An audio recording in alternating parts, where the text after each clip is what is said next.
Hello, dear students. How are you all?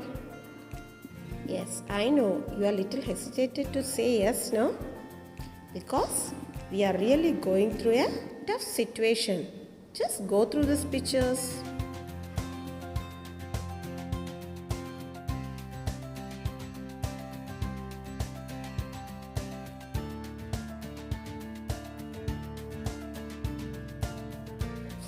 What did you understand from these pictures?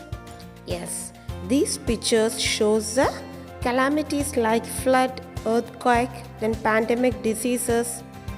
We can see a lot of people there, no? Their sufferings, their pathetic condition. Can you tell me how are we facing it? Yes, it is with the help of some human values. What are they? Love, care, empathy, etc., which helps each other to face such situations. We were dealing with a second unit, Bonds of Love, in which the first lesson, maternity, which means motherhood or maternal love, written by Lilika Nakos. Here we can see a small quote about mom. God could not be everywhere, so He created mom. The lesson is about motherhood. Maternity is an inspiring story about a boy who wanders desperately to find a nursing mother to breastfeed his newborn brother. Here, Lilika Nikos presents a lovely Chinese mother who glorifies maternity. Look at the picture. Who are they? Yes, they are people with no proper food or shelter. Helpless people. They are called refugee. A person who has been forced to leave the country in order to escape from war or natural disaster. So it was more than a month that the Armenian refugees were at Marseilles. And the refugees were on the outskirts of the town, which already looked like a small village. The richest were under tents and the others were under carpets, which was held up at the four corners by sticks. The condition was pathetic. As the men found work, they somehow managed to satisfy the hunger of their children. Now, let us see the rest of the story. Michale was one of the Armenian refugees in the Marseilles camp. While everyone could earn a living in and around Marseilles, Michale alone could do nothing. He ate the bread which his neighbors cared to offer, but he was already conscious of the trouble he was causing them. Although he was a big boy of 14, healthy and robust, Michale could not find a work because he had to carry his own little brother, a baby whose mother died at the time of its birth. He had to carry his brother all the while. Michale lost his mother when the little baby was born. Since then, Michale carried the baby on his back in a rug. The problem was the baby screamed of hunger and this disturbed the other refugees. They were too much disturbed by the screams that they wished the baby to die.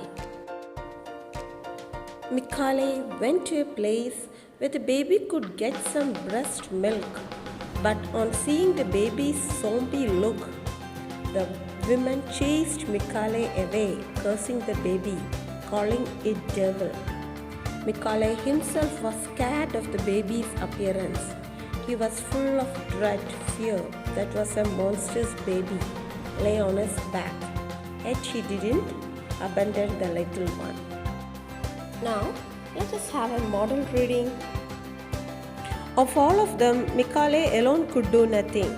He ate the stale bread which his neighbors cared to offer, and it weighed on him.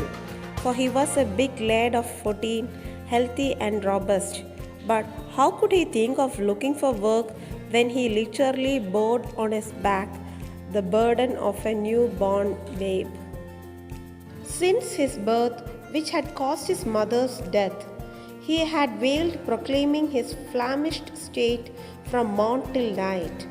Who would have accepted Kale's service when his own compatriots had chased him from their quarters because they were unable to bear the uninterpreted howl which kept them awake at night? Mikale himself was dazed by these cries. His head was empty and he wandered about like a lost soul, dying from lack of sleep and weariness, always dragged about with him the defending burden that had been borne for his misfortune, and its own, and that had so badly chosen the moment to appear on this earth. Everybody listened to it with irritation. They had so many troubles of their own, and they all pitifully wished it would die. But that did not happen, for the newborn child sought desperately to live and cry louder his famished state. The distracted women stuffed their ears, and Mikale wandered about like a drunken man. He hadn't a penny in his pocket to buy the infant milk, and not one woman in the camp was in a position to give it the breast, enough to drive one man. One day, unable to bear it further, Mikale went to the other side of the place where the Anatolians were. They all had fled from the Turkish massacre in Asia Minor. Mikale had been told that there was a nursing mother there who might take pity on his baby. So there he went, full of hope.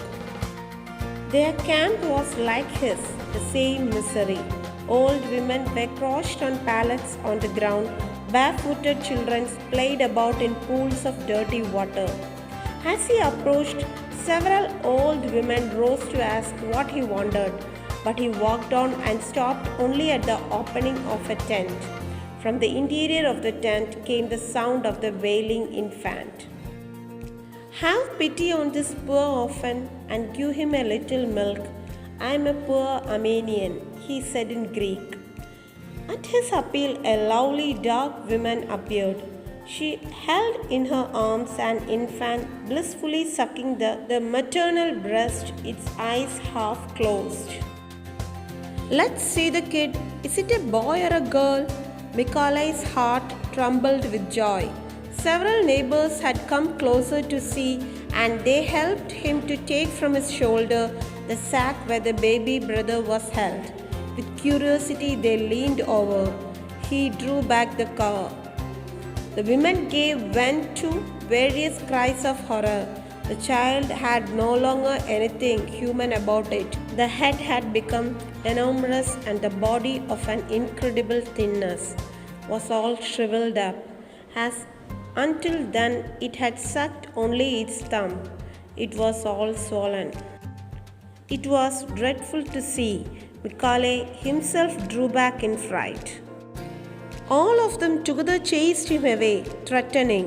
His eyes filled with tears, he went off bearing the little child still wailing in its hunger. Now, let's move to the glossary section. Waged on.